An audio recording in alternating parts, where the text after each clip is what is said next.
जय श्री राम दोस्तों, मेरे अवधि लोकगीत चैनल में आप सबका स्वागत है। मैं और मेरी मम्मी एक भजन गीत सुनाने जा रहे हैं। अगर आप सबको अच्छा लगे तो लाइक से सब्सक्राइब जरूर करें।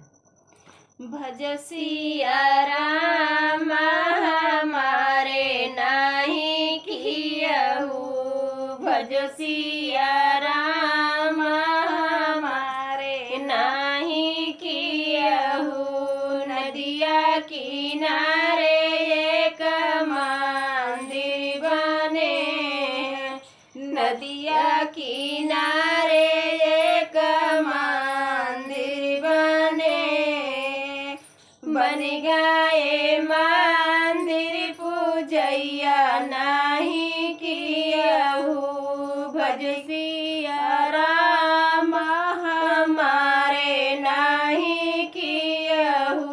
नदिया किनारे एक तुलसी कई बीरवा, नदिया किनारे एक तुलसी कई बीरवा।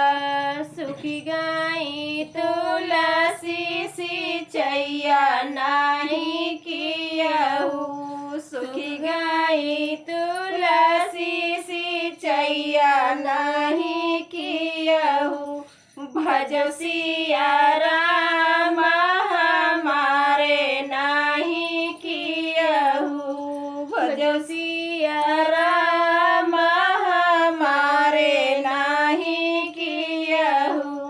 नदिया किनारे एक गौआ चरत है, नदिया किनारे एक गौआ चरत है। पिए लगे बछड़ा दुहैया नहीं कियहु, भज सिया राम हमारे नहीं कियहु, भज सिया राम हमारे नहीं कियहु।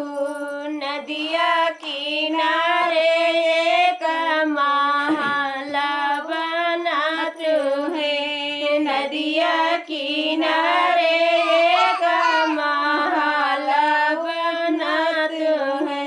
बन गए